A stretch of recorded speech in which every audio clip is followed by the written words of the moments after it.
Last episode में हमने देखा था हानशन आइस फेरी को मारना चाहता था। उसके लिए उसने एक powerful martial art technique great thunder boxing की प्रैक्टिस शुरू कर दी थी। अगले कुछ दिनों तक वो इसकी प्रैक्टिस करता रहता है एंड फाइनली कुछ दिनों बाद वो इसे मास्टर कर लेता है। अब उसके पास एक पावर आ चुकी थी कि उस आइस फेरी को मार सकता था। इस वजह से अभी के लिए वो काफ़ी ज़्यादा खुश था एंड आइस फेरी को मारने के लिए पूरी तरह से तैयार था।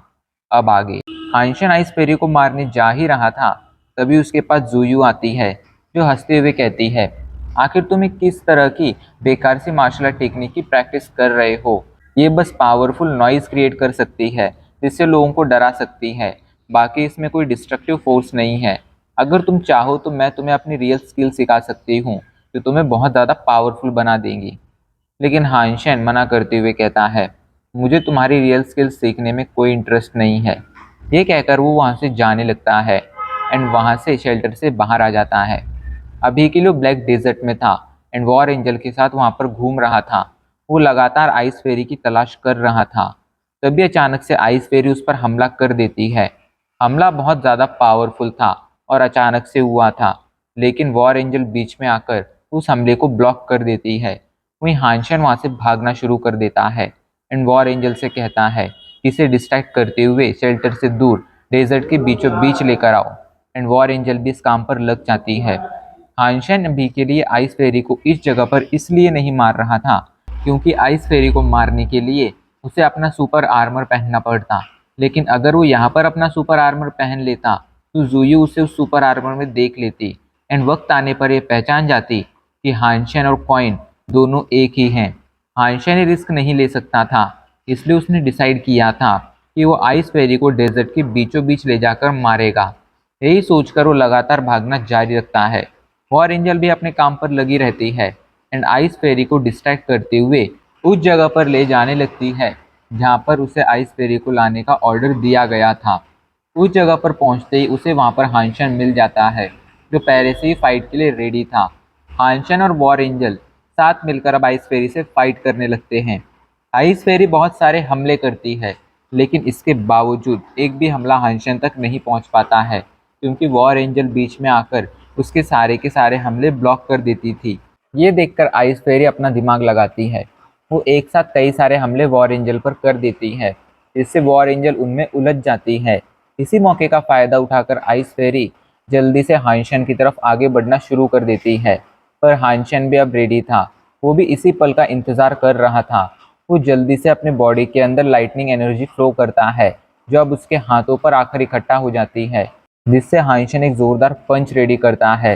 इधर आइस फेरी भी हांशन को एक जोरदार पंच मारने आती है। जैसे उन दोनों के पंच आपस में टकराते हैं, एक जोरदार एनर्जी वेव निकलती है एंड चारों तरफ एक पावरफुल आवाज़ गूंज उठती है। उनके पंच आपस में टकराते ही हांशन दूर जाकर गिरता है, लेकिन इससे आइस फेरी भी अभी के लिए घायल हो चुकी थी। उसका एनर्जी फ्लो उसके कंट्रोल से बाहर चला गया था। वो काफ़ी कोशिशों के बाद अपना एनर्जी फ्लो संभाल पाती है, लेकिन ये देखकर हांशन खुश हो जाता है।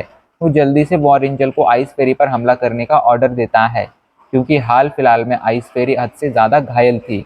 वॉर एंजल आइस फेरी पर जोरदार हमला कर देती है, जिससे आइस फेरी पूरी तरह से घायल हो जाती है और दूर जाकर गिरती है। ये देखकर वॉर एंजल उस पर एक और हमला कर देती है, लेकिन आइस फेरी अब उस हमले को ब्लॉक कर देती है। आइस फेरी ने अभी के लिए अपनी पूरी पावर लगा दी थी इस हमले को ब्लॉक करने में।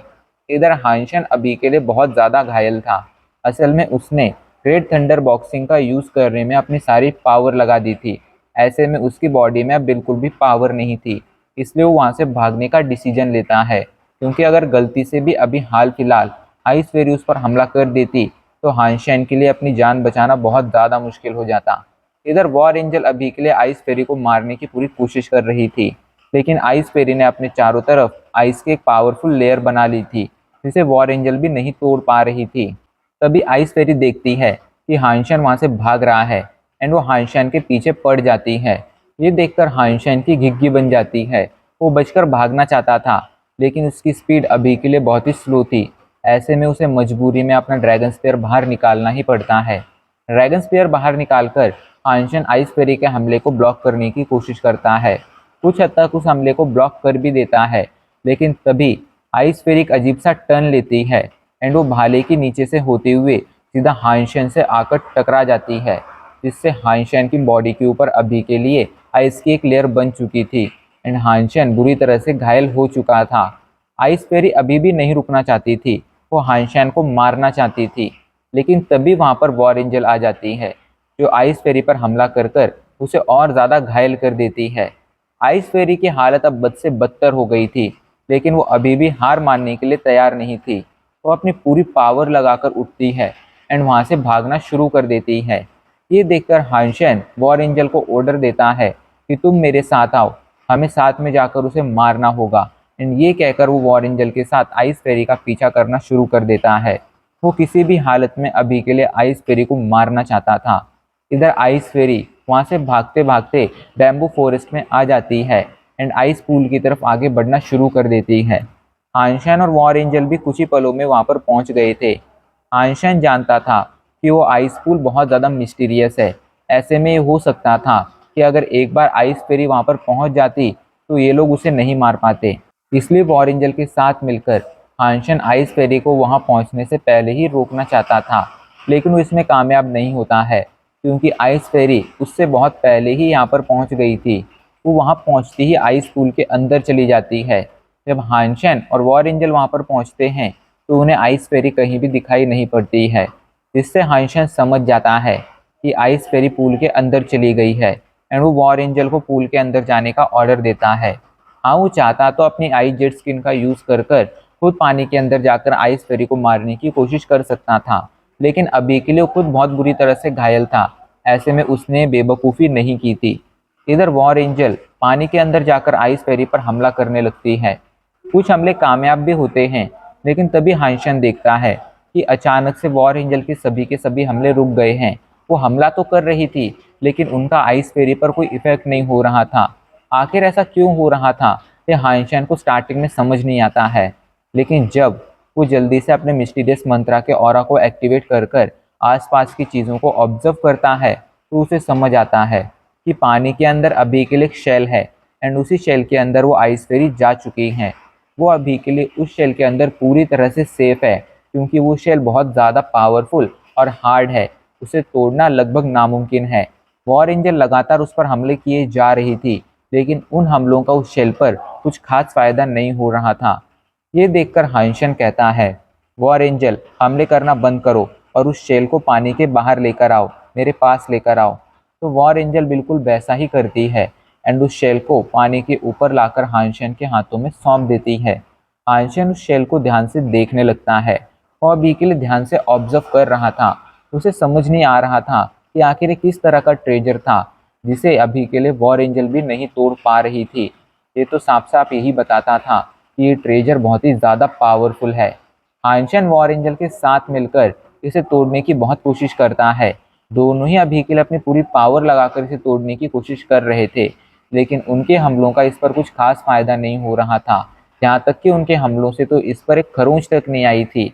ऐसे में हाइंशन ये तो समझ गया था कि इस तरीके से तो वो लोग इसे ओपन नहीं कर पाएंगे, लेकिन अगर वो इस तरह से इसे ओपन नहीं कर सकते थे तो आखिर वो इसे किस तरह से ओपन कर सकते थे, ये हाइंशन को समझ नहीं आ रहा था। पर तभी वो नोटिस करता है कि शेल के अंदर जाने के बाद आइस फेरी और ज़्यादा वीक होती जा रही है। पर ऐसा क्यों हो रहा था? इस शेल तो उसका घर होना चाहिए था ना, एंड इसके अंदर जाने के बाद वो खुश होनी चाहिए थी। तो आखिर में वो और ज़्यादा डरी हुई और कमज़ोर क्यों लग रही है? आखिर इसके पीछे मिस्ट्री क्या है? ये हाइंशन को समझ नहीं आ रहा था। पर जब वो ध्यान से ऑब्जर्व करता है तो उसे समझ आता है कि उस शेल के अंदर एक अजीब सा लिक्विड है, जो असल में उस आइस फेरी को चोटें पहुंचाते जा रहा है। वो आइस फेरी इस शेल के अंदर रहकर सेफ तो है, लेकिन सिर्फ हाइंशन से। लेकिन जब वो शेल के अंदर होती है तो वो लिक्विड आइस फेरी को बुरी तरह से घायल करना शुरू कर देता है। ये देखकर हाइंशन खुश हो जाता है, क्योंकि वो समझ गया था कि अब ये आइस फेरी ज़्यादा देर तक इस शेल के अंदर नहीं रह पाएगी।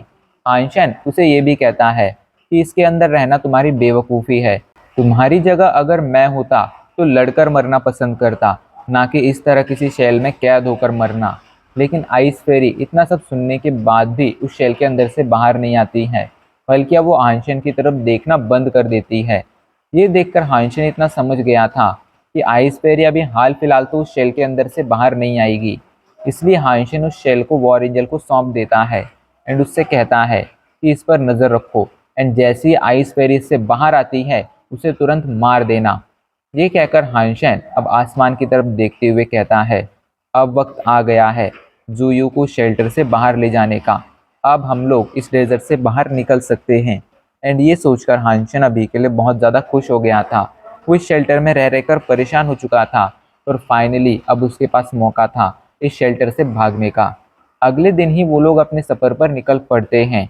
हाइंशन अभी के लिए गोल्डन लायन की पीठ पर था, तो वहीं जूयू अभी के लिए लिटिल ऑरेंज की पीठ पर थी। वो लोग लगातार आगे बढ़ते जा रहे थे। जूयू हाइंशन से पूछती है, क्या तुम्हें पता है अभी के लिए हम कहाँ जा रहे हैं? तो इस पर हाइंशन कहता है, नहीं, मुझे बिल्कुल भी पता नहीं है।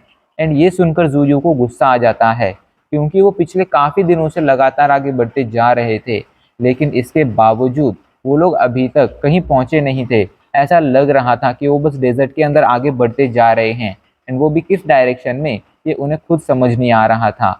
अभी वो लोग आगे बढ़ ही रहे थे, तभी अचानक से आसमान से उनके ऊपर से एक फीनिक्स निकलती है। जैसे उनके ऊपर से निकलती है, उनका हॉट ऑरा इनसे टकराता है, जिस वजह से उन लोगों को डर भी लगने लगता है। हाइंशन उस फीनिक्स को देखकर ही समझ गया था कि वो एक सुपर बीस्ट होगी। जब जूयू देखती है कि फीनिक्स उसी डायरेक्शन में आगे बढ़ रही है जिस डायरेक्शन में ये लोग जा रहे थे, तो वो हाइंशन से कहती है कि हमें उस डायरेक्शन में नहीं जाना चाहिए, उस डायरेक्शन में खतरा हो सकता है, क्योंकि वहाँ पर वो फीनिक्स गई है एंड अगर हमारा गलती से भी उससे सामना हुआ तो हम उसका सामना नहीं कर पाएंगे।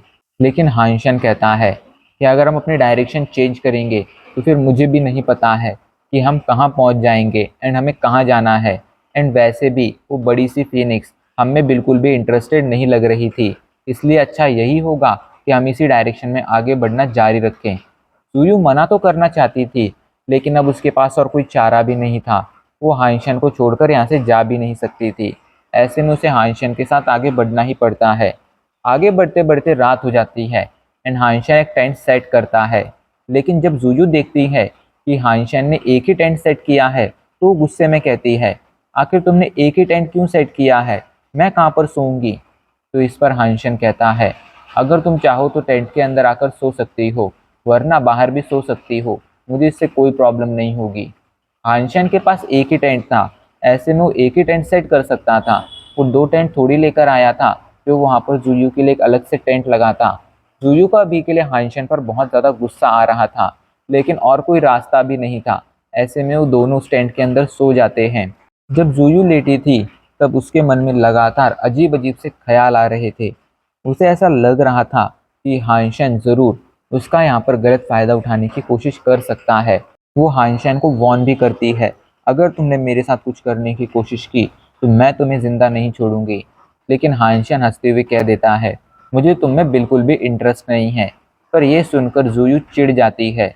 वो कहती है, तुम्हारा टेस्ट हद से ज़्यादा ख़राब है, मेरी इतनी इतनी सुंदर लड़की भी तुम्हें बिल्कुल पसंद नहीं आ रही है, मतलब तुम्हारा टेस्ट हद से ज़्यादा घटिया है।